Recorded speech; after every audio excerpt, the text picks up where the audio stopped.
nasta'in ala umuri dunya wad din wassalatu wassalamu ala asyrafil anbiya'i wal mursalin wa ala alihi wa sahbihi ajma'in amma ba'd. Terasa dipegang kalau ini. Allahumma la ilma lana illa ma 'allamtana innaka antal alimul hakim. Allahumma 'allimna ma yanfa'una wanfa'na bima 'allamtana. Rabbana zidna ilma. Allahumma arina al-haqqa haqqan warzuqna ittiba'ah wa arina al-batila batilan warzuqna ijtinabah.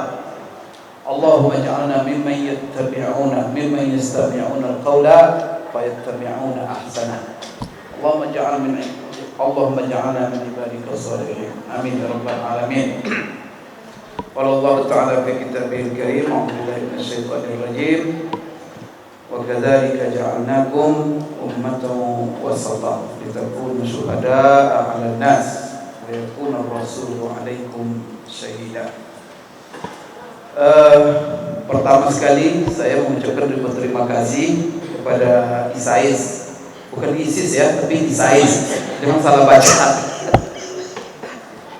Saya telah mengundang saya untuk duduk bersama Bapak Ibu di forum yang terhormat ini. Saya sangat mencintai forum seperti ini dan saya memberikan apresiasi pada Ibu Dini ya. Forum-forum ilmiah seperti ini kalau bisa setiap hari dibuat. Karena umat Islam itu cirinya seperti inilah. Umat Islam itu umat yang dialog, ya, umat yang berdiskusi. Sampai Rasulullah SAW sendiri dalam menyampaikan risalah itu, dialog adalah salah satu cara yang sangat efektif dalam mengembangkan, menyebarkan nilai-nilai. Allah katakan, "Ud'u ila sabili rabbika bil hikmati wal mau'izatil hasanah wajadilhum billati hiya ahsan." Wajadilhum itu kalau dalam bahasa akademik sekarang yaitu berdiskusi. Ini forum yang mulia. Dan untuk Bapak Ibu ketahui, kalau saya selalu katakan dimanapun kita duduk itu namanya majelis, ya kan? Kedudukan kita ini di mana duduk itu namanya majelis. Kalau umpamanya Pak Bambang ini duduk sambil ngopi itu namanya majelis kopi. Majelis kopi. Kalau ada duduk sambil main domino itu namanya majelis domino. Kemudian kalau ada yang duduk sambil ibu-ibu ngerumpi itu majelis ngerumpi. Tapi seluruh majelis di mana kita duduk yang paling mulia itu adalah majelis namanya majelis ilmu. Bahkan Rasulullah katakan saking mulianya majelis seperti ini, Bapak Ibu, disebut oleh Rasulullah sebagai riyadul jannah. Maka idza marartum bi riyadil jannah farta'u. Apabila kalian mendengar diundang lewat ada di situ taman surga, maka singgah, duduk, nikmati seluruh wejangan-wejangannya untuk mencerahkan pemikiran, menenangkan jiwa, menambah wawasan ya. Bapak Ibu sekalian, pertau itu bahasanya sangat dalam ya. Itu maknanya fisik spiritual, maknanya fisikal, maknanya intelektual. Itu subhanallah. Nah, Rasulullah ketika memilih kata-kata itu dahsyat ya, pertau. Kadang-kadang itu sesekali bisa jadi kajian topik kita itu bagaimana. Nah, kemudian Rasulullah ditanya, kenapa? Karena sahabat mempertanyakan kok Rasulullah berbicara ada taman surga di dunia ini. Para bicara surga nanti di akhirat. Kok di surga ada di dunia? Maka terpancing bertanya, wa mariyatul jannah ya Rasulullah. Apa yang kau maksud taman surga di dunia ini ya Rasulullah? Maka Rasulullah bilang, qala majalisul ilmi, yaitu majelis.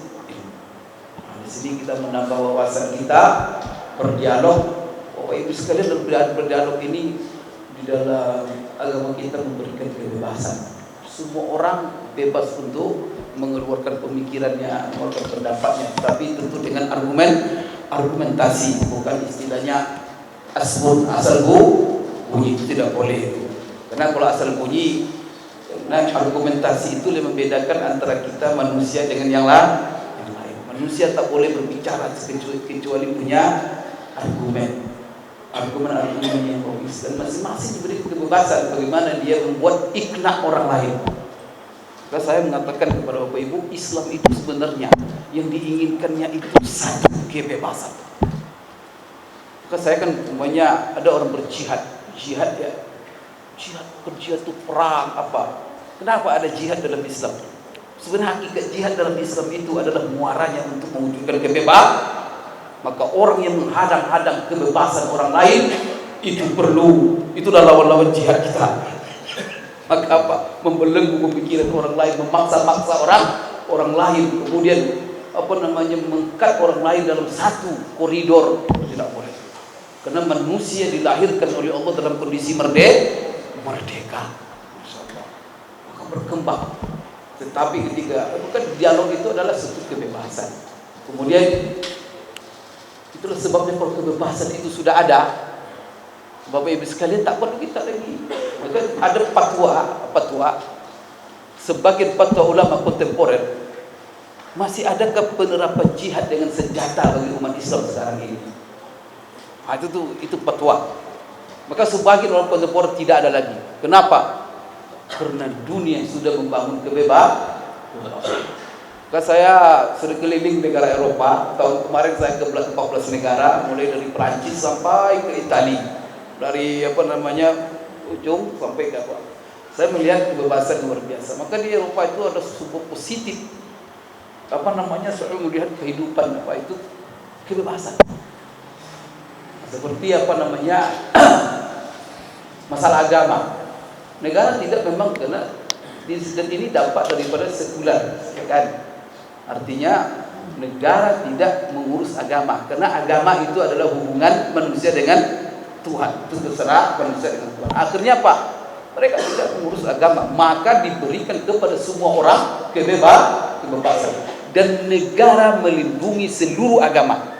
Dan di hadapan negara barat seluruh agama sama. Mau Kristen dia, mau apa, dan tak beragama dia, ya silakan. Maka di sini sebenarnya apa? Disinilah ladang subur bagi umat Islam. Apabila kebebasan itu sudah terbuka, disitulah umat Islam harus menjadi pemenang. Maka interoris harus paham. Kenapa? Karena kita di dunia kebebasan, yang ada di situ adalah dialog, yang di situ adalah adu argumentatif. Apa yang terjadi sekarang? Subhanallah. Maka kita mendengar kenapa di barat sekarang orang berbondong-bondong masuk Islam. Saya pergi ke masjid terbesar. Mungkin Bapak Ibu kalau ada yang sudah pergi ke sana, maka kalau nanti ke Itali, ya jangan dilihat di situ pusat Islam saja ya. Tapi pergi ke masjid. Tahu nggak, masjid terbesar di Eropa itu ada di Itali dan ada di Roma. Dan itu tidak jauh dari pusat Vatikan, cuma 5 kilo. Dan Paus sering datang ke masjid. Berarti di situ ada 2 Tuhan ya, Ustaz ya? Jadi ada 2 Tuhan di Vatikan. Jadi Paus itu sering datang ke sana. Jadi masjid ini dibangun di lokasi 3 hektar. 3 hektar masjid. Dan masjid itu diwakafkan oleh Presiden Italia siapa dulu ketika Raja Faisal. Dulu Mussolini. Ini Mussolini ini termasuk yang otoriter ya, ketika dia memimpin Italia, Presiden Italia, dia pernah bersumpah, saya bersumpah tidak akan mungkin masjid berdiri di Italia ini sebelum gereja ada di samping Ka'bah. Bersumpah dia. Tapi kan yang namanya Mussolini tak hidup selama-lamanya, dia juga mati. Maka berganti presiden. Ketika Raja Faisal memimpin Raja Saudi, dia menjalin hubungan akrab sekali dengan Presiden Italia waktu itu, dan timbul hubungan. Begitulah akhirnya Raja Faisal, keakraban itu dijadikannya peluang untuk meminta kepada Presiden Italia sebidang tanah untuk membangun masjid. Maka dengan gembiranya Presiden Italia mewakafkan tanah seluas 3 hektar di lokasi yang sangat strategis di gunung ya, ada bukit itu dekat kota Roma itu betul. Maka ketika itu secara bersama 23 negara menyumbang untuk membangun masjid megah itu, termasuklah Indonesia. Indonesia punya sumbangan ya. Sekarang masjid itu diurus oleh dua negara, dibiayai, pertama Maroko, yang kedua Mesir. Maka imamnya itu Mesir. Apa yang menarik di sana? Setiap Jumat di salah satu masjid itu ada aula, bisa menampung 1.000 orang. Dan setiap setelah sholat Jumat di situ terjadi dialog antara agama. Dan itu kadang dipimpin langsung oleh imam-imam itu sendiri. Saya lama berdialog dengan dia. Dan dia menceritakan bagaimana terjadi dialog. Maka orang-orang barat itu senang. Kalau bulan puasa ribuan orang-orang barat itu datang berbuka bersama. Karena mereka tidak Islam, tetapi mereka merasa terisi mereka dengan kebersamaan buka bersama gratis. Kalau di barat kan jarang orang makan gratis itu. Maka karena dia filosofi sekuler, kalau dia tidak ada makan siang yang gratis. Itu yang paling mudah dia, tidak ada makan siang yang gratis. Amerika kan gitu filosofinya. Kalau mereka melihat kita berombongan, itu makan bersama itu dibayar 1 orang, itu kaget itu. Orang barat kaget itu. Kaget. Kok bisa 1 orang yang bayar makan?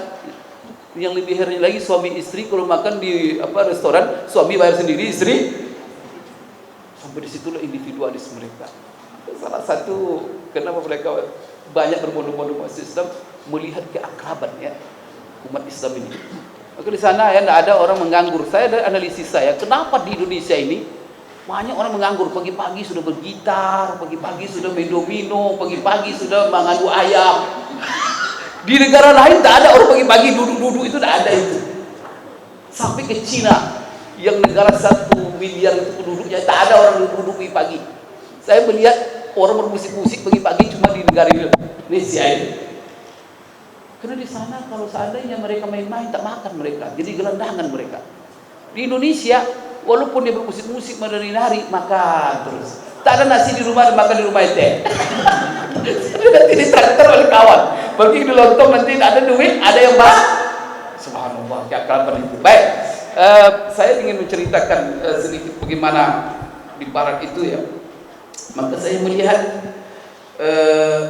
di masjid itu terjadi dialog, keterbukaan.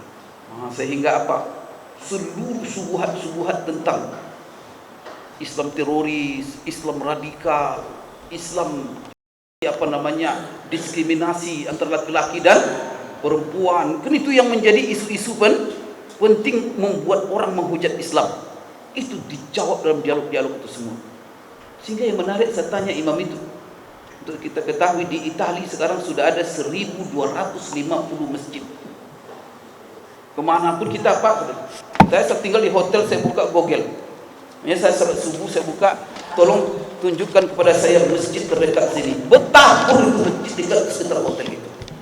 Sekalipun dia bentuknya tidak, karena kalau di Eropa kan tidak ada bangunan-bangunan menjulang. Kenapa? Karena kalau bangunan itu bangunan lama, itu harus dipelihara, dijaga.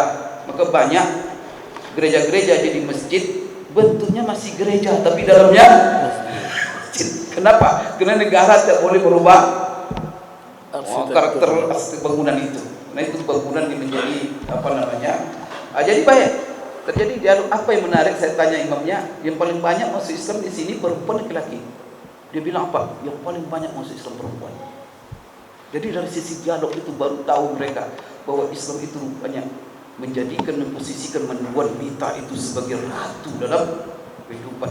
Mulai dari dia hamil, kalau dia wanita maka dilarang membunuh anak. Wah, tidak membeda-bedakan kan? Tidak boleh membedakan kalau ada kehamilan laki-laki perempuan. Apa yang terjadi di barat, di China, asal janin yang perempuan, maka janin yang paling banyak digugurkan itu adalah perempuan. Mereka menganggap negara produktif, mereka negara yang ingin maka mereka mengatakan yang paling produktif, bagaimanapun mereka tetap mengakui laki-laki. Kan di Cina apa yang terjadi? Di Cina karena anak boleh 1 cuma, ya kan? Tak boleh 2. Kalau 2 nanti ditegur, 3 di penjara. Itu. Sekarang alhamdulillah sudah boleh 2. Ini baru 2 tahun dan lalu mereka mengukur sudah boleh 2. 1. Dan mereka adalah negara yang mana moto negaranya atau narasi besar negaranya itu menjadi negara paling produktif di dunia. Terus sebabnya Cina itu ceritanya produksi. Maka kalau kita pergi ke kota Beijing, pergi ke Guangzhou, pergi ke Ximen, ke Shanghai, itu bangunan-bangunan itu kalau kita masuk, pabrik aja isinya. Wah, sudah keliling ke Cina. Saya kira sekolah, rupanya apa? Kantor pegawai, pabrik isinya. Gedung-gedung itu. Kalau sudah jam 12 lihat, kumpul semua seperti seragam sekolah. Kita kira itu orang kuliah, rupanya pekerja. Karena negara produktif, apapun mereka produksi. Maka sekarang mereka menguasai dunia dalam sisi produksi ini. Jadi di Cina itu yang menarik itu apa namanya?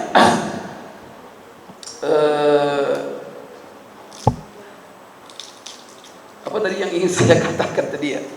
Dalam apa namanya konsep ini sebagai Cina sebagai contoh. Jadi dia negara produktif dan itu yang menjadi semboyan mereka. Maka seluruh hal yang menghambat produksi itu mereka dan apa namanya undang-undangnya sangat ketat sekali. Saya ada Cina yang saya lihat itu dahsyat kalau di dalam Cina. Narkoba jangan coba-coba di sana, mengkonsumsi narkoba tembak di tempat. Kalau pengedar diarak dulu baru ditembak. Cuma sekarang masalahnya kan kalau di dalam negara mereka betul-betul menjaga Indonesia produktif. Saya kembali kepada masalah dialogis tadi. Maka kebebasan inilah yang menjadi dasar. Maka di masjid besar itu terjadi dialog. Maka perempuan itulah yang banyak masuk Islam. Padahal perempuan, ya walaupun mereka mengatakan tidak diskriminasi, tapi secara realita seperti di Cina tadi saya contohkan, mereka cuma anak satu dan mereka negara produktif. Yang produktif itu tetap mereka akui laki-laki. Maka setiap janin yang muncul, mereka lihat perempuan gugur sampai nanti janin itu terbukti laki-laki baru nanti mereka terima. Ini kita kadang-kadang itulah masalahnya Barat ini tidak fair. Di satu sisi mereka katakan tidak ada diskriminasi, tapi satu sisi mereka dalam prakteknya diskriminatif. Itu dulu jadi catatan bagi kita semua.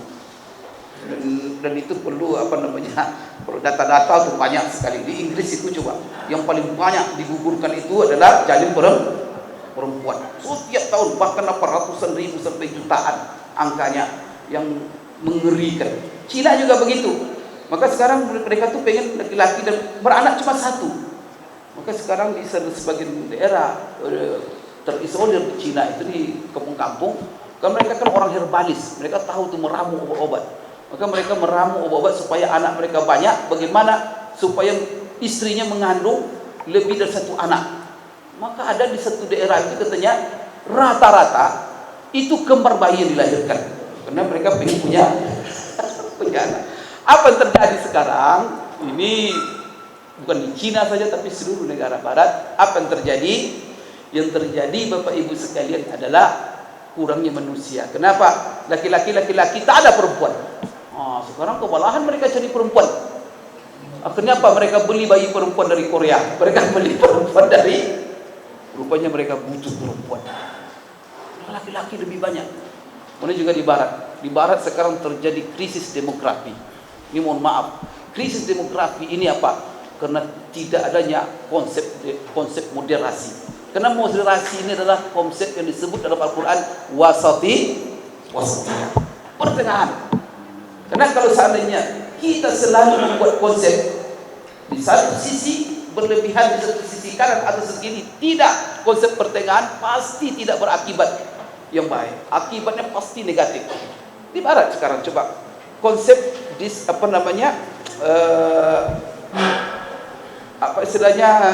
gender, ya, menyamakan perempuan dan laki-laki. Apa akibat sekarang konsep gender? Konsep gender nanti berakibat kepada tidak boleh ada diskriminasi. Cuman ini kan ifrat di sini. Ifrat itu tidak boleh diskriminasi dalam seluruh hal. Bagaimana? Dia secara biologis sendiri Allah ciptakan dia sudah berbeda dalam rakitannya, dalam kejiwaannya, kemudian cara apa yang unsur-unsur yang lebih kuat dalam dirinya. Tentu apa yang lebih pas untuk dia. Maka ada hal-hal yang harus disamakan. Itulah yang pada Islam. Maka Islam ada hal-hal yang harus disamakan dan ada hal-hal yang harus Mereka berbeda, itulah yang disebut dengan wasati. Tapi tidak, mereka samakan semua. Apa yang terjadi? Tidak diferensiasi. Lapangan kerja sama laki-laki dan perempuan. Tidak ada beda laki-laki dan perempuan di dunia kerja. Akhirnya apa yang terjadi? Perempuan mengejar karirnya, laki-laki mengejar karir. Ditambah lagi hidup dasarnya apa? Individualis. Sekuler, kapitalisme. Individual. Apa yang terjadi dari individual ini? Maka masing-masing harus membela dirinya, mencari kehormatan dirinya. Laki-laki tidak kan kalau dalam Islam. Ya perempuan disilakan, tapi dalam batas-batas. Ada kebebasan, ada pembatasan. Karena kalau kebebasan tidak ada batasan, itu bukan kebebasan namanya. Dalam konsep manusia. Kenapa? Karena hewan pun dia punya keterbatasan. Tak ada yang namanya kebebasan mutlak. Pasti kebebasan yang ada batasan. Artinya apa? Bebas tapi jangan ganggu orang lain. Kan gitu dalam badan itu. Kamu bebas tapi jangan ganggu orang lain. Kamu bebas tapi jangan merendahkan orang lain. Jangan menghina orang lain. Kan begitu. Maka di dalam Islam ini adalah wasatiyah, keseimbangan. Tapi di sana apa yang terjadi sekarang? Perempuan akhirnya gender. Ini kan kita akan berdiskusi ini ya, bebas. Berbeda pemikiran, berbeda apa, silakan nanti didiskusikan. Kemudian ada lagi hal yang yang muncul daripada gender ini, tidak boleh diskriminasi, akhirnya masing-masing mengejar karir. Apa yang terjadi? Maka perempuan tidak mau menjalankan fungsinya. Banyak perempuan tidak mau menjalankan fungsinya. Salah satu fungsinya adalah untuk melahirkan anak. Maka di situ adalah menghamil, mengandung. Karena mengandung itu memakan waktu yang panjang. 9 bulan yang mengandung, setelah itu menyusu berapa? Sampai 2 tahun. Kalau 2 tahun lebih, berapa karirnya yang akan terhambat? Banyak bersuami istri di sana tak mau. Kita silakan suami tapi saya tidak mau mengandung. Akhirnya apa terjadi sekarang? Krisis demografi yang dahsyat. Itulah sebabnya di negara barat tidak ada KB. KB itu hanya tinggal Indonesia lagi KB. Tak ada KB. Malah apa sebaliknya? Sekarang siapa perempuan yang mau? Tanya nanti, pergi ke Jerman, pergi ke Australia. Dari Australia saya bilang sama orang Islam, buat anak banyak-banyak. Di Australia itu setiap anak kalau sudah ada seorang perempuan mengandung, asal dia warga Australia, dibiayai, dijaga kesehatannya, gratis semuanya. Ketika anak itu langsung $5.000 itu diberikan pada anak itu. Dan anak itu tunjangan semua sampai dia nanti di SMA disekolahkan semua. Gratis oleh negara. Sedangkan itu mereka juga tidak memilih, tidak mau. Terjadi krisis demografi. Teknologi yang mereka bangun, sains yang maju yang begitu hebat, dan itu butuh manusia-manusia. Apa yang terjadi sekarang? Mereka kekurangan manusia. Maka kalau Bapak Ibu pergi ke Eropa sekarang, jadi sekarang imigran besar-besaran. Siapa yang itu membolehkan? Terus sebanyak Kanada ketika datang kemarin masalah krisis Suria. Ketika perang kan mereka banyak hijrah ke Eropa. Mereka sambut dengan rebana itu orang Islam itu. Bayangkan pengungsi Suria itu mereka sambut dengan rebana. Amerika, kewalahan Amerika salah satu strategi dia. Ketika dia ada masalah negara itu apa strategi? Salah satunya negara-negara yang krisis-krisis itu mereka angkut manusia-manusianya untuk mengisi pembangunan di Amerika. Maka sekarang apa yang terjadi? Orang Somalia itu dikacau habis-habisan. Setelah itu diangkut penduduknya ke Amerika. Sekarang apa yang terjadi? Di Amerika mereka membentuk komunitas yang kuat dan mereka tetap dalam Islamnya. Di Australia sekarang sudah ada kampung khusus itu umat Islam saja. Baru terjadi kebakaran besar di Australia. Mereka individu, tak ada istilah membantu orang lain. Siapa yang tampil kemarin membantu orang-orang Australia yang kebakaran, menyediakan fasilitas, memberikan makanan? Siapa? Umat. Ini luar biasa ya. Maka umat Islam dahsyat. Baik, Bapak Ibu sekalian, maka saya terima kasih. Ini adalah dialog yang luar biasa untuk mengembangkan pemikiran-pemikiran kita. Untuk Bapak Ibu sekalian, apalagi temanya moderasi. Moderasi ini inti daripada Islam itu sendiri. Saya katakan moderasi ini inti sendiri. Maka saya bagus itu. Dibuat macam-macam lembaga moderasi lah, sekolah moderasi lah. kemudian apa lagi, pokoknya moderasi. Karena memang itu inti umat Islam itu. Karena Allah sendiri mengatakan keistimewaan umat Islam itu, wa kadzalika ja'alnakum ummatan wasata. Kemudian di dalam ayat lain Allah katakan sawa'as sabil. Sawa'as sabil itu adalah moderasi jalan. Dan kita yang kita doakan selalu supaya kita berada di atas jalan moderasi. Itulah kata namanya ihdinas siratal. Itu siratal mustaqim itu moderasi itu maknanya. Tapi ya catatan bagaimana mendefinisikan moderasi. Bukan moderasi kebablasan, tidak. Maka Rasulullah sallallahu alaihi wasallam ihdinas siratal mustaqim itu moderasi. Yang diminta. Coba moderasinya bagaimana? Siratal ladzina an'amta alaihim. Setelah itu apa? Ghairil maghdubi alaihim waladdallin. Tidak yang ke sini, tidak yang seperti umpamanya kita moderasi dalam seluruh bidang. Moderasi dalam akidah, moderasi dalam ibadah. Bahkan dia menjadi ciri umat Islam ini adalah umat moderasi, umat wasata. Seluruh rincian agama dari A sampai Z itu semuanya wasatiyah. Sekarang coba ungkapkan kepada saya satu ajaran Islam yang radikal. Tak ada. Ada satu hal ini yang mengajak teroris. Tak ada. Seluruh ajarannya mulai dari akidah sampai masalah akhlak mulia. Sekarang coba masalah akidah. Akidah kita, akidah tentang ketuhanan. Modern. Yaitu pertama sekali kita mengakui adanya Tuhan. Wajib kita mengakui adanya Tuhan. Tapi apa akidah kita? Tersimpul dalam satu surat yang pendek, semua kita menghafalnya. Kan tak ada orang yang tak menghafal. Itu qul huwallahu ahad, Allahus samad, lam yalid wa lam yulad wa lam yakul lahu kufuwan ahad. Saya lihat itu luar biasa. Dan itu disimpulkan lagi oleh Allah dalam satu kalimat, la ilaha illallah, yang kita sebut dengan kalimat tauhid. Satu sisi kita wajib meyakini hal itu. Tapi ingat bagaimana kita menyikapi orang-orang yang berbeda keyakinan. Allah turunkan satu surat sebagai pedoman kita. Itu menunjukkan kita moderasi. Apa? Qul ya ayyuhal kafirun la a'budu ma ta'budun wa la antum 'abiduna ma a'budu. Apa ujung ayat itu? Lakum dinukum. Maka kalau kita ditanya apa definisi toleransi, jangan cari buku macam-macam. Bapak-ibu, jangan cari buku. Apa definisi toleransi?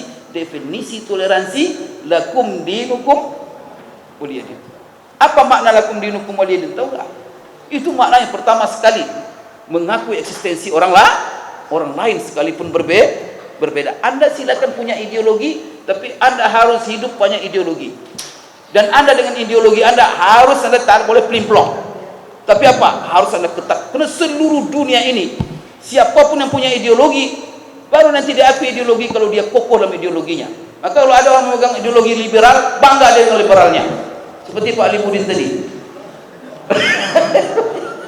Kalau ada ideologi sosialis, dia bangga dengan sosial. Itu tidak dari situ. Dan orang ideologi tauhid, bangga dia dengan tauhidnya. Kalau dia ideologi, semua manusia itu fitrah, dia harus punya ideologi. Dan ideologi itulah, di atas ideologi itu dia membangun kehidupan. Maka kita ini semua kehidupan kita orang-orang yang bertauhid, kita bangun di atas la ilaha illallah. Subuh kita bangun itu dari kenapa kita subuh bangun salat subuh? La ilaha illallah. Kenapa kita menikah? Kenapa kita tidak ambilnya perempuan cantik kita bawa aja ke kamar? Apa dasarnya? Karena kita punya ideologi la ilaha illallah. Semua kehidupan kita, kenapa kita menghormati orang tua? La ilaha illallah. Karena Allah mengatakan wa qad rabbuka alla ta'budu illa iyyah. Kenapa kita sampai kita Bapak Ibu sekalian tak boleh menghina orang lain. Sekarang coba itu di antaranya apa? Makna lakum dinukum, eksistensi orang lain. Satu sisi kita pertahankan kuat dalam ideologi kita dan kita harus bangga dengan ideologi kita, tapi jangan orang kalau punya lain berbeda ideologi dengan kita, walaupun kita menganggap salah, dan kita harus mengatakan ideologi kita benar. Jangan dikatakan semua ideologi benar. Itu tidak wasatiyah itu. Itu ngawur itu. Semua agama benar. Tidak ada itu. Mana coba orang Kristen bilang gitu, benar dia semua. Ngapain dia Kristen kalau semuanya benar? Suruhnya masuk Islam dia. Ada Maka itu orang mengatakan, semua orang yang pakai ideologi pasti dia katakan ideologi lah dia yang maka malu kita orang Islam kalau seandainya tidak mampu kita mengatakan Islam yang benar. Itu gimana keislaman kita? Orang Kristen mengatakan dia benar, orang Yahudi dia mengatakan dia, bahkan dia katakan nahnu abnaullah, orang kami lah yang ahli surga. Maka umat Islam malu pula mengatakan benar. Astagfirullah. Di mana Islam kamu? Di mana kamu ideologi kamu? Itu kebablasan namanya. Islam yang paling benar, tapi ingat, kebenaran yang kita pegang tidak membuat kita tidak menjaga mengakui eksistensi orang lain. Kita disuruh kita mengakui eksistensi Kristen. Kita disuruh mengakui eksistensi Yahudi. Kemudian dan kita apa? Itulah Rasulullah simbolnya wasatiyah itu. Maka dia ketika memimpin Madinah bebas seluruh agama hidup di bawah naungannya. Padahal di zaman itu tidak ada di dunia ini satu kekuasaan yang membebaskan selain agama raja bisa hidup di dalam kerajaan itu. Rasulullah itu pertama yang mencontoh, dan itu dicontohkannya dan dituangkan dalam satu piagam yang disebut dengan piagam wasatiyah luar biasa. Ini yang perlu saya beri catatan. Maka akidah kita apa? Komitmen kita dengan ideologi kita. Inna dina indallahil Islam. Allah katakan apa? Coba. Setiap kata-kata itu luar biasa. Dalam surah Al-Kahfi Allah katakan wa qulil haqqu mir rabbikum. Katakan yang benar itu Islam. Tapi apa setelah itu? Faman syaa'a falyu'min wa man syaa'a falyakfur. Siapa yang kepengen silakan kafir, silakan. Maka yang pertama menjaga eksistensi. Kemudian yang kedua memberikan kebebasan. Yang ketiga tidak boleh memaksa. Maka la ikraha fiddin. Bahkan memaksa anak pun tak boleh. Sekarang kan ada orang mengkritik. Dari Zakir Naik sendiri, saya di Indonesia ini ada bapaknya Islam kok anaknya Kristen. Saya bingung katanya. Di zaman Rasulullah banyak. Bapaknya apa? Islam, anak-anaknya. Ada satu kisah yang menarik. Coba sebagaimana subhanallah Rasulullah SAW ya. Jadi dulu orang Ansor, kalau ada seorang perempuan dulu orang-orang Madinah Arab itu, Aus Khazraj itu, kalau susah melahirkan, kemudian beliau suami istri sudah 20 tahun tak punya anak, maka dia bernazar itu. Apa dia bilang? Kalau anak saya ini lahir nanti, maka saya akan serahkan kepada orang-orang Yahudi. Gitu. Karena menjadi melayani orang Yahudi ketika itu kayak hebat Yahudi. Mereka menjadi bangsa yang hebat ketika itu di Madinah. Ekonomi mereka menguasai, sosial mereka menguasai. Itu cerdasnya Yahudi. Tapi ketika Rasulullah datang, tumbang Yahudi. Ya kan? Luar Yahudi dari Madinah itu. Tapi apa? Bukan dengan paksa, dengan moderasi tadi. Coba, ada di antara orang Ansor, dia masuk Islam sudah. Dia masuk Islam sebelum datang. Setelah itu Rasulullah, karena orang Yahudi telah melanggar perjanjian, yaitu Bani Quraisyah, berkhianat, dia memerangi Rasulullah. Malah setelah membuat perjanjian, maka Rasulullah beri sanksi. Maka pengkhianat di dunia ini pasti sanksi seluruh negara. Tidak ada di dunia ini orang yang membiarkan pengkhianat hidup. Boleh, tidak ada itu. Siapapun orangnya, apapun ideologinya. Maka Rasulullah SAW, dan itu adalah hukum negara, itu hukum internasional. Maka orang yang berkhianat kepada negara, maka berkhianat Yahudi. Maka apa sanksinya? Rasulullah usir mereka. Di antara yang diusir itu ada si orang anak laki-laki bersama Yahudi, dan dia anak orang Ansor. Bapaknya sudah masuk Islam. Maka apa kata bapak yang mengadu ke Rasulullah? Ya Rasulullah, anak saya ikut terusir itu. Mereka ikut Yahudi. Saya khawatir Rasulullah nanti agamanya Yahudi. Sampai Rasulullah ketika itu terpancing untuk menarik dia kembali. Setelah ketika itu apa? Turun ayat. Apa itu ayatnya? Afa anta tukrihun nas hatta yakunu mu'minin? Muhammad, kamu maksa-maksa orang untuk masuk Islam? Tidak, hai Muhammad, biarkan dia. Maka faman syaa'a fal yu'min wa man syaa'a fal yakfur. Sampai di situ kebebasan itu. Luar biasa itu, tidak ada maksa-maksa. Sekarang ada Bapak Ibu, ini orang memaksa-maksa, ini luar biasa. Aku ada lagi yang hebatnya. Memang kamu akui Islam adalah yang benar. Kamu harus kuat dengan ideologi kamu. Tapi ke satu sisi apa? Kamu jangan hina orang lain. Wah, tidak boleh menghina.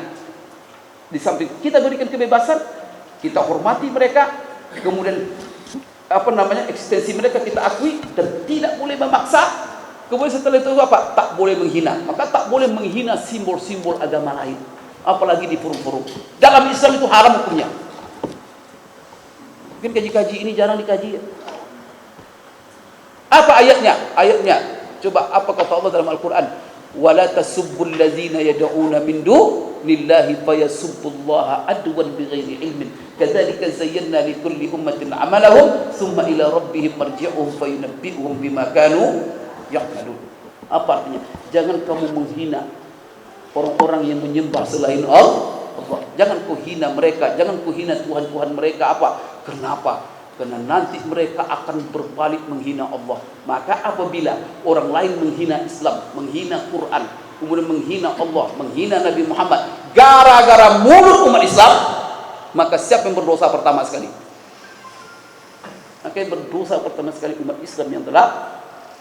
Maka itulah lahirlah dari konsep ayat itu, namanya salah satu metode hukum Islam namanya sadduz zari'ah. Coba, apakah kurang modern lagi Islam ini?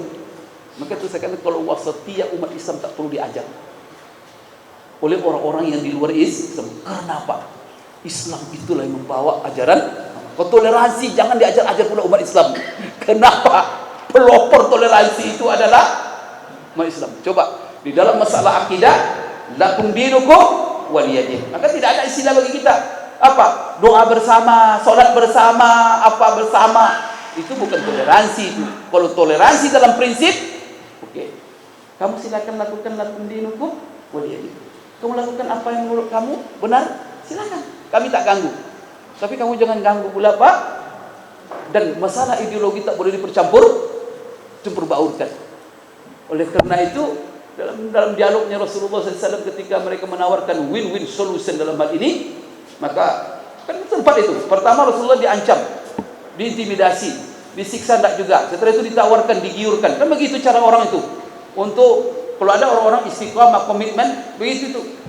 Digiurkan dengan uang.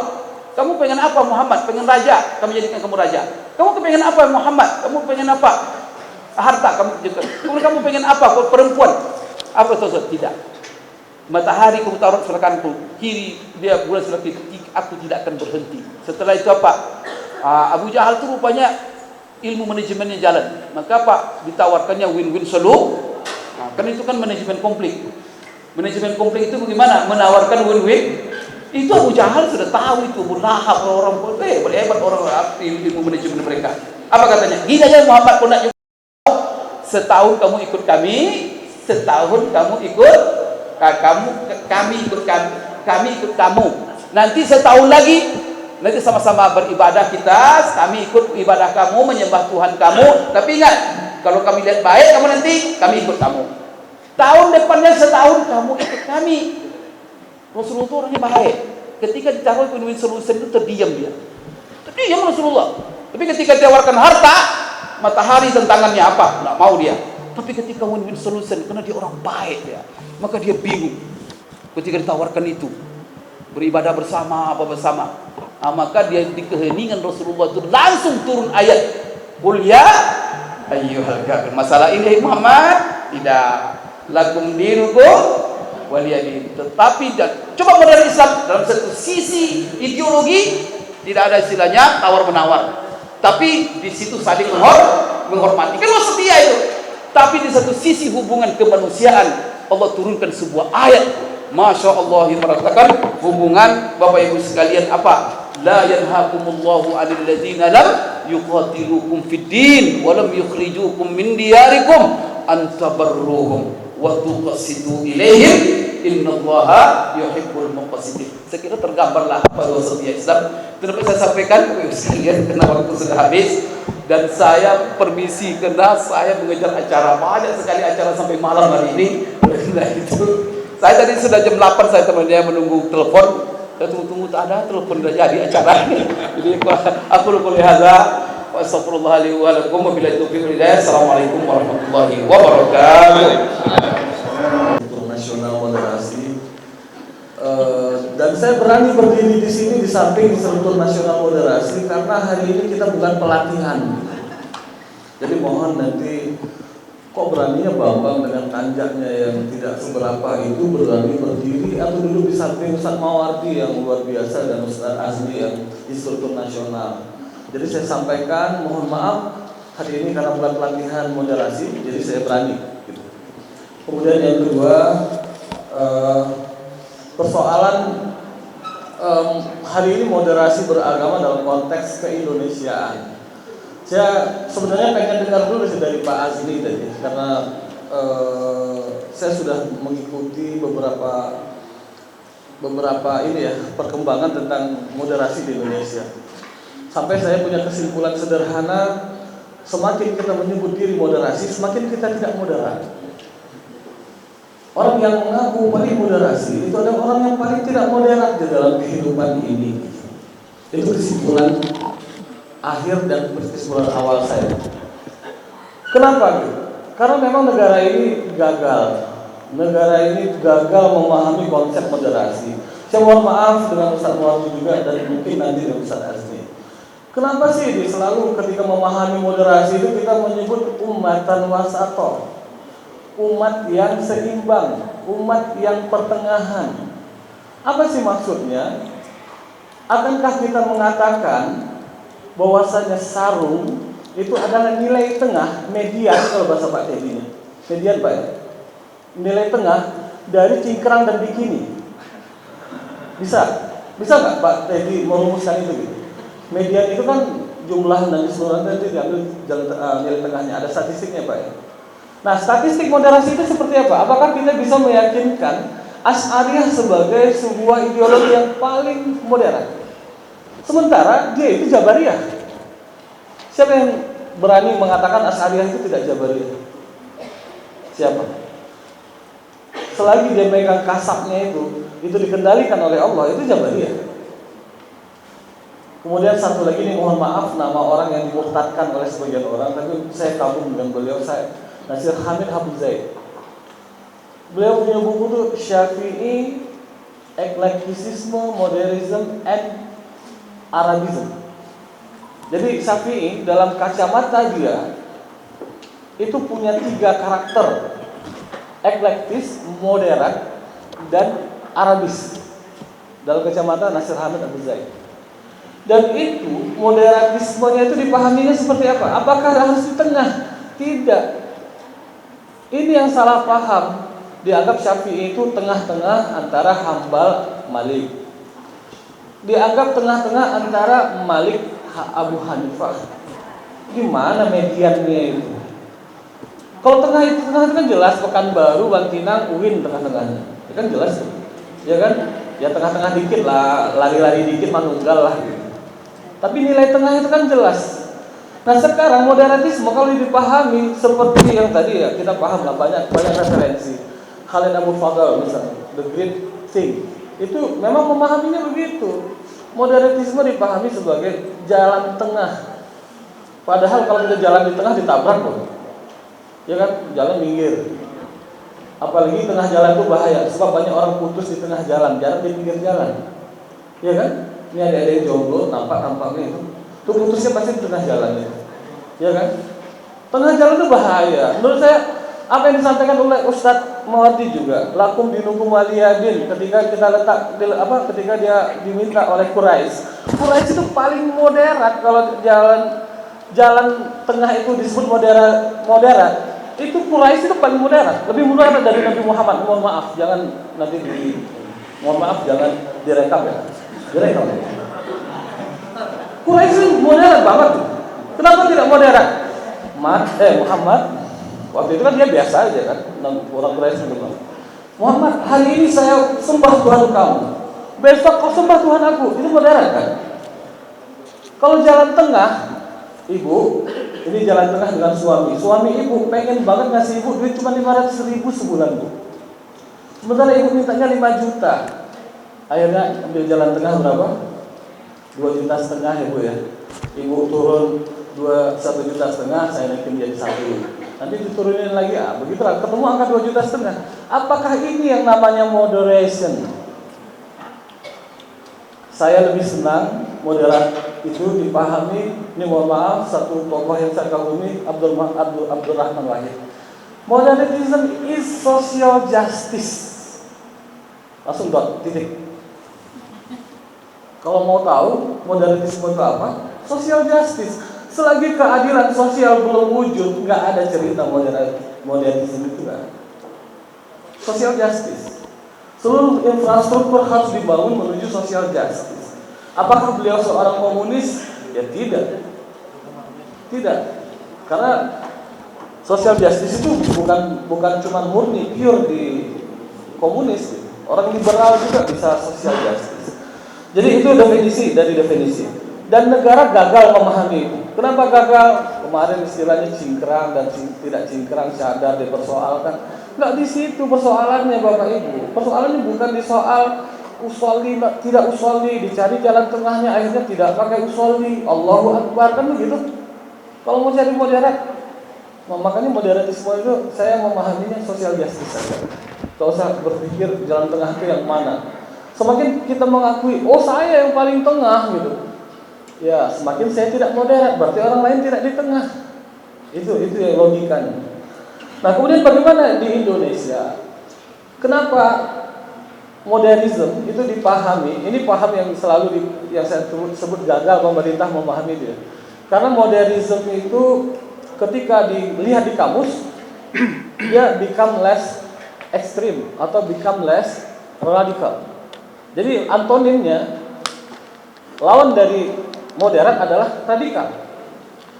Makanya sibuklah dijual. Winsuska adalah kampus radikal, rektornya tidak, mahasiswanya ada, dosennya ada radikal, ada yang tidak. Dijual-jual begitu gitu. Dijual ke Pak Muldoko, dijual ke Pak Fahru Rozi, dijual ke Jokowi, kan begitu. Ini jualan Winsuska ini, radikalisme. Artinya apa? Tidak ada sebuah konsep bahwasanya di kita ini terbangun sebuah sikap radikal, sehingga harus di counter dengan sikap moderat, narasi modern.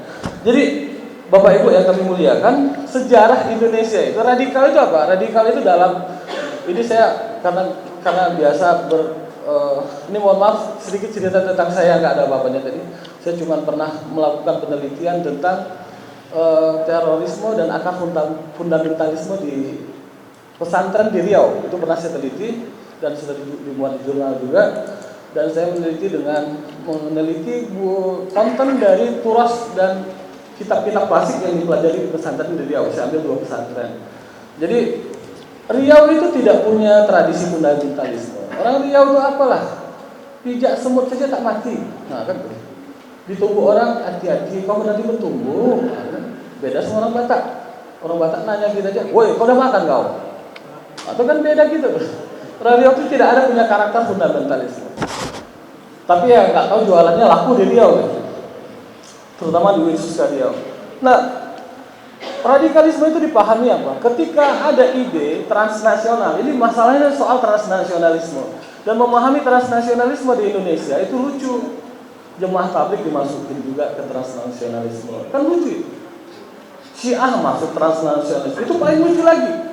Padahal Syiah itu adalah paham yang paling eksklusif. Jadi orang Syiah itu nggak gampang loh. Bapak Ibu, ini mohon maaf. Ada orang yang gampang banget itu Syiah tuh, itu Syiah. Menjadi orang Syiah itu nggak gampang gitu. Iran itu punya bangsa yang punya peradaban yang menganggap dirinya itu adalah makhluk paling mulia di atas dunia. Iran, bangsa Persia itu. Mereka punya peradaban dari zaman dulu sampai sekarang. Prince of Persia. Kemudian itu mereka menganggap mereka nggak gampang jadi orang Syiah. Syiah dimasukkan. Jadi akhirnya apa? Kalau kita mau lihat, transnasionalisme itu kan gugur ketika negeri ini merdeka, ketika muncul. Terus terang saja transnasionalisme itu tidak pernah tumbuh subur di Indonesia, mati tumbuh. Jadi tumbuh mati, tidak pernah tumbuh besar. Gitu. Kenapa? Karena kita punya sejarah panjang. Kita dulu punya pergerakan Islam di Indonesia. Itu tidak ada yang paham transnasionalisme yang mewujudkan negara Indonesia. Kenapa? Karena kita berada dalam satu habitat besar yang disebut dengan nation state, negara berkebangsaan. Nah itu dia. Nah ini yang mau dirubah, sehingga Bapak Ibu yang kami muliakan, perubahan inilah orang-orang yang ingin merubah paradigma ini, itulah yang disebut dengan orang-orang radikal. Karena radikal itu kalau cuma merubah gaya tidak radikal, tapi merubah fundamental sebuah kehidupan, makanya disebut radikal. Nah, oleh karena itu Bapak Ibu, sedikit terakhir bagian akhir ini saya coba gambarkan bagaimana pergerakan di Indonesia itu secara sosial, politik dan hukum, ya, dalam hal moderasi. John Anderson itu pemerhati dan juga sejarawan. Dia tuh agak bingung lihat gaya orang Indonesia itu. Jadi orang Indonesia tuh punya ketaatan yang kuat terhadap doktrin, tapi secara implementatif tidak muncul gitu. Jadi itu memang tipologi orang Indonesia. Buktinya gini lah, dulu kita teriak-teriak, kami ini ingin negara Islam, akhirnya dikasih sila pertama, akhirnya selesai, ya kan? Kemudian sila pertama dikurangi 7 Piagam Jakarta yang pertama, terus dikurangi 7 kata, selesai juga. Kemudian kapan kita punya undang-undang Islam? Itu pertama kali Undang-Undang Nomor 174 tentang perkawinan, selesai. Kemudian Undang-Undang PA tahun 86 selesai. Jadi secara simbolik orang Muslim itu dari dahulu sampai sekarang, orang Islam Indonesia itu senang yang simbolik. Apakah kepentingan umat Islam terakomodir secara hukum? Ya tidak, enggak juga. Apakah negeri ini jadi negeri Islam secara total? Ya tidak juga. Tapi apakah negeri ini bukan negara Islam? Ya tidak juga. Jadi Indonesia negara apa? Negara Pancasila. Negara apa itu? Negara agak jelas, karena burung Pancasila itu burung yang tidak ada nama ilmiahnya gitu. Itu burung apa itu? Kalau burung pipit kan ada ya, ada ibu-ibu biologi di sini. Kan ada semua nama ilmiahnya, nama latinnya kan ada. Burung Garuda itu nama latinnya apa? Dia itu termasuk vertebrata atau avertebrata? Ada yang bisa jawab Bapak Ibu?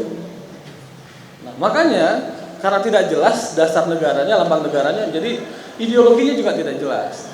Nah, umat Islam itu akan selalu gagal kalau teriak-teriak Islam dengan mengusung eksklusivisme, akan selalu gagal. Makanya tokoh-tokoh moderat yang kita kenal itu sampai hari ini masih terus mempengaruhi, dan yang lain terus juga tumbuh mati. Dan optimisme kita, Indonesia akan tetap menjadi bangsa yang moderat dalam perbedaan kultural dan agamanya. Karena apa? Karena memang kita ini tidak punya sejarah yang radikal gitu. Jadi lucu kalau ada penelitian Indonesia itu sekarang radikal. Nggak ada, yang ada cuma cebong kampret, itu pun tinggal berapa persen gitu. Cebong kampret itu nggak radikal Bapak Ibu. Jangan anggap cebong, wah radikal lu kampret. Oh, kampretnya bilang, oh lu cebong musim hujan gitu kan. Kolam IQ-nya 1 kolam. Itu nggak radikal.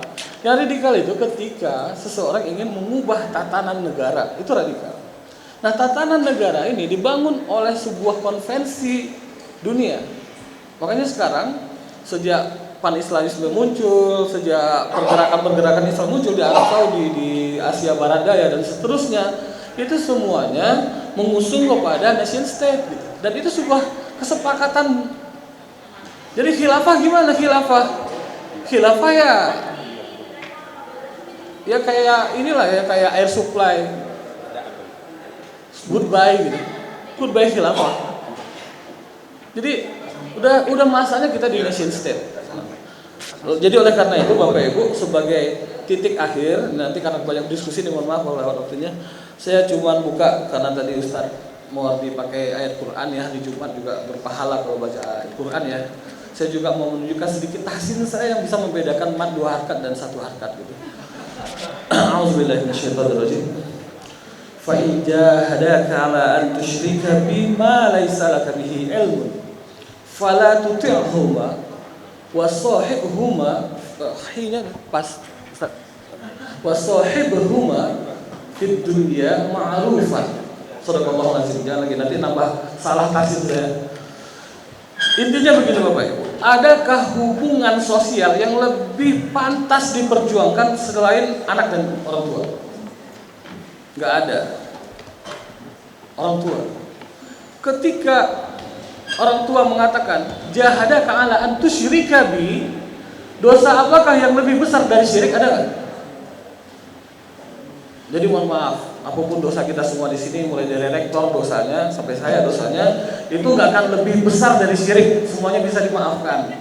Makanya mohon maaf Pak Rektor, dosa saya dan dosa Pak Rektor juga saya sudah maafkan. Semua kawan juga begitu. Saya cuma menyampaikan supaya kadang-kadang orang salah pandang terhadap saya, Bu, Pak. Jadi saya mohon disampaikan, saya sudah maafkan Pak Rektor, tapi Pak Rektor juga maafkan saya. Nggak apa-apa, kaprodi saya nggak balik, nggak apa-apa. Dan itu dosa terbesar loh. Nah, dalam kondisi dosa terbesar saja ada dua konsepnya, fala tuti'huma. Soal taat ya nggak perlu. Diundang Natalan nggak apa-apa, tapi kalau taat nggak usah gitu. Tuti' jangan ditaati. Tapi wasahibhuma fid dunya ma'rufa, itu dia kuncinya. Selama di dunia jangan pernah ada selain ma'ruf. Ma'ruf itu apa? Ma'ruf itu adalah semua yang dipandang manusia baik. Jadi Bapak Ibu, nonsen, bullshit kalau kita nyebut moderasi. Kalau melihat Cina aja masih jijik gitu. Lihat orang Cina aja jijik. Jangankan orang kafir, orang Cina aja ada Islam deh gitu, jijik. Itu bullshit gitu cerita moderasi.